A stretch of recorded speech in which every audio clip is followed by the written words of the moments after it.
बिस्मिल्लाहिर्रहमानिर्रहीम, अस्सलाम वालेकुम। मेरा नाम मुनीफ फारूक है और आप देख रहे हैं Munif Farooq official YouTube channel. इस चैनल को लाइक, सब्सक्राइब और शेयर कीजिए। बेल आइकन को ज़रूर प्रेस किया कीजिए ताकि आपको पता चले जब भी कोई नई वीडियो आती है।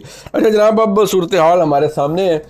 जो सबसे बड़ी बात है कि आसिफ ज़रदारी साहब गुजरे सदर मुंतखब हो गए, 14वें सदर हैं।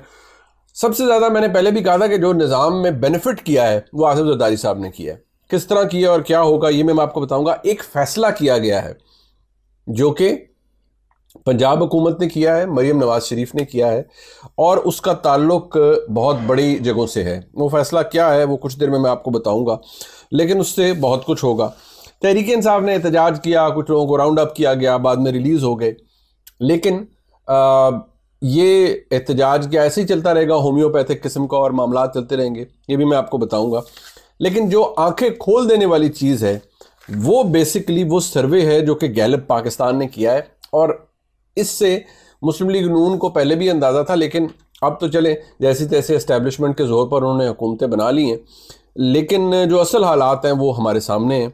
ऐसा नहीं है कि तहरीक इंसाफ के मुकाबले में मुस्लिम लीग नून को वोट नहीं पड़ा, लेकिन जो एक्स्ट्रा हवा थी पाकिस्तान तहरीक इंसाफ के साथ, जिसने इस मिथ को ही ख़त्म कर दिया कि जी इलेक्शन मैकेनिज़्म होता है या जी वोटर को घर से निकालना है, पैसे लगाने पड़ते हैं, मशीनरी पूरी चाहिए सब कुछ करने के लिए, वो हर चीज़ तब्दील होगी। अब जो गैलप का सर्वे है, अगर वो मैं आपके सामने रखूं कि ये 8 फरवरी इंतखाबात के मुताबिक के हवाले से सर्वे है कि आम इंतखाबात में तालीम याफ्ता नौजवानों ने तहरीक इंसाफ को वोट दिया।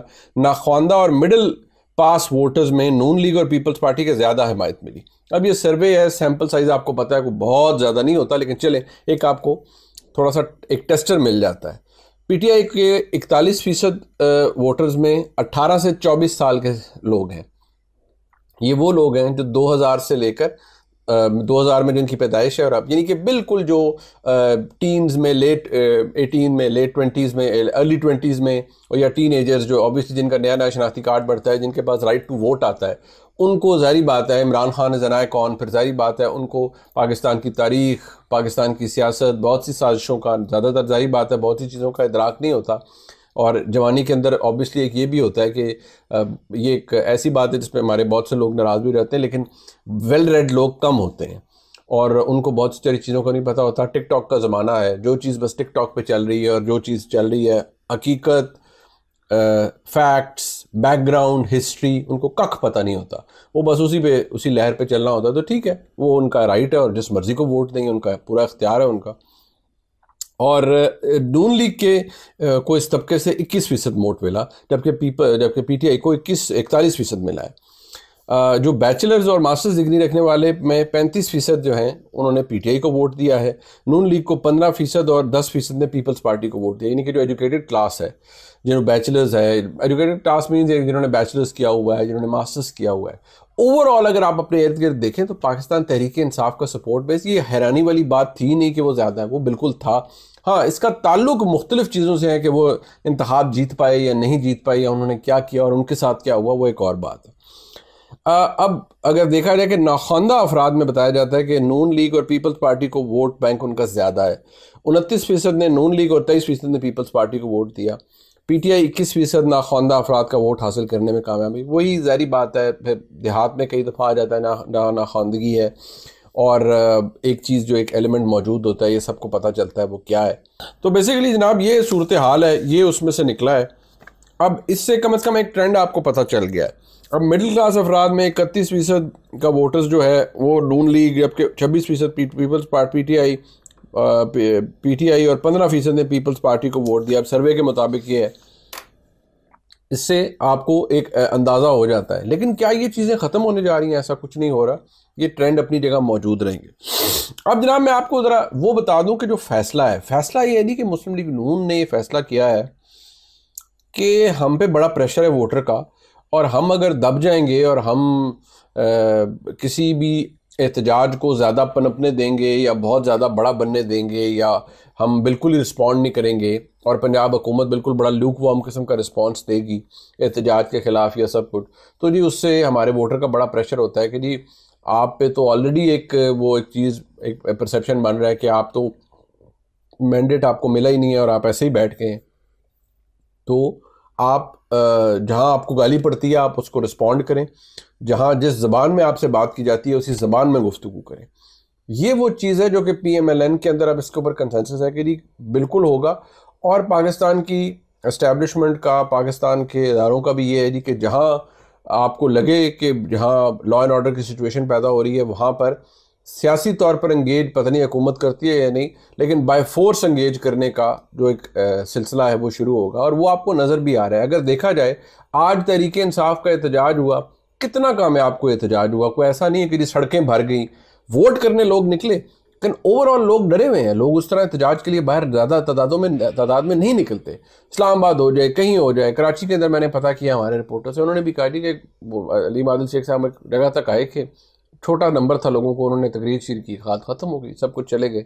तो कोई इतना बहुत बड़ा एहतजाज नहीं है। लेकिन जो यहाँ पर गिरफ्तारियाँ होती हैं, लोगों को हटाया जाता है जी, कुछ देर के लिए साइड पे कर दिया, फिर कर दिया, सलमान अकरम राजा साहब, लतीफ़ खोजा साहब, सब कुछ हो गया। इतने बड़े नंबर्स भी नहीं है, लेकिन फिर भी ये होता है। क्यों? कि जी ज़ीरो टॉलरेंस है और कोई चीज़ आप उसमें नहीं कर सकते।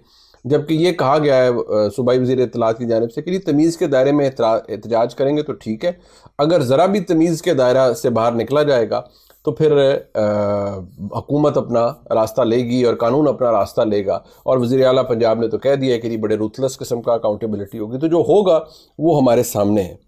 इस पूरे निज़ाम के अंदर जो हमारे सामने बन चुका है, सबसे बड़ा जो बेनिफिट जिसको मिला है वो पाकिस्तान पीपल्स पार्टी है। लेकिन एक मज़े की बात है कि पीपल्स पार्टी भी अकेले बहुत कुछ नहीं कर सकती। अगर वो ये चाहे कि मुस्लिम लीग नून को डिसलॉज कर दे, उन्हें तहरीक इंसाफ से हाथ मिलाना पड़ेगा, उन्हें एस्टेब्लिशमेंट को साथ मिलाना पड़ेगा। क्या ये इन द नियर फ्यूचर मुमकिन है? इस वक्त तक तो नहीं है।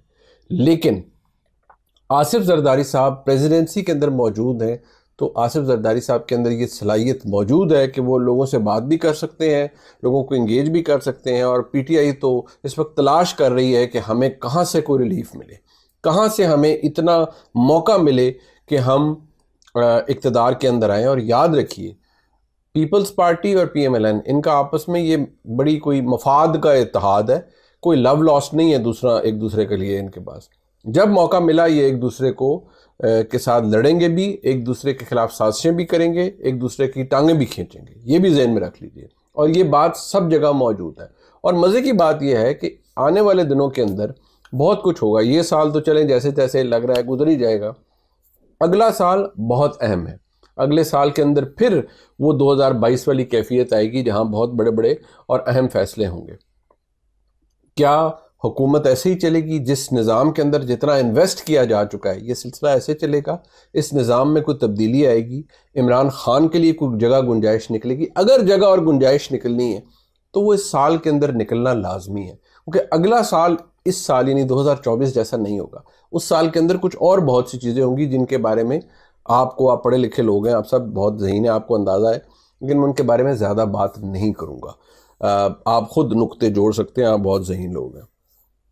एक कोशिश की गई हमारे बहुत से लोगों की जानिब से कि जी जैसे मोहसिन नकवी साहब हैं, मुकम्मल तौर पर इस्टेब्लिशमेंट ने उनके साथ दिया और वो मुशीर दाखिला बन रहे हैं, आप सेनेटर भी बनेंगे तो वफाकी वज़ीर दाखिला बनेंगे। गौहर एजाज साहब, उनके बारे में ये कहा गया कि उनके लिए भी बड़ा जोर है कि उनको कॉमर्स मिनिस्ट्री दी जाए। बड़े ज़बरदस्त बिजनेसमैन हैं, बड़े कामयाब बिजनेसमैन हैं, लायक आदमी हैं और बड़ा उनका अक्रॉस द बोर्ड बड़े उनको इज़्ज़त की निगाह से देखा जाता है, बड़े जानी मानी शख्सियत है। उनके लिए भी बड़ा ज़ोर लगाया गया। लेकिन जारी बात है कि फिर शहबाज शरीफ साहब ने कहा कि जनाब मेहरबानी करें, आप वज़ारत दाखिला तो चली गई है तो ज़रा वज़ारत ख़ारजा भी बस ऐसी ही है, तो ज़रा थोड़ी मेहरबानी कर दें, आप ज़रा थोड़ी गुंजाइश हमें भी दे दें। अब जारी बात है उन्होंने एग्जैक्ट ऐसे अल्फाज में नहीं कहा, लेकिन मिन्नत तरला ही होता है, तो वो फिर उनकी वो बात नहीं बन सकी। हाँ, मियाँ नवाज शरीफ साहब का फोकस किस चीज़ पे है? सिर्फ पंजाब में। वो कहते हैं वफाक की मुझसे बात ही ना करें। ओके, वफाक के अंदर तो खिचड़ी है ना जी। वफाक के अंदर जारी बात है बहुत ज़्यादा इन्फ्लुएंस होगा पाकिस्तान के इस्टेब्लिशमेंट का। लेकिन जो चीज़ मुस्लिम लीग नून को अभी तो बस ये है कि जारी बात है नया नया टेक ऑफ है, रिलीफ दें, फलान करें, ये करें।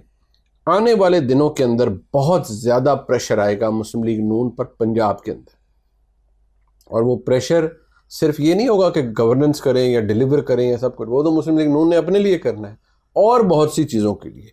और वो प्रेशर पाकिस्तान की इस्टेब्लिशमेंट का होगा, वो प्रेशर डायरेक्ट वज़ीर आला पंजाब पर होगा। क्या वज़ीर आला पंजाब वो इक़दाम उठाएंगी जो उन्हें मियां नवाज शरीफ कहेंगे, या उन्हें वो करना पड़ेगा जो उन्हें इस्टेब्लिशमेंट कहेगी? ये एक बहुत बड़ा सवाल होगा अपनी जगह। अगर आप नुक्ते जोड़ सकते हैं तो सोचें वो फैसले क्या हो सकते हैं। इस व्लॉग को लाइक, सब्सक्राइब, शेयर कीजिएगा। इंशाल्लाह जल्द मुलाकात होती है। खुदा हाफिज़।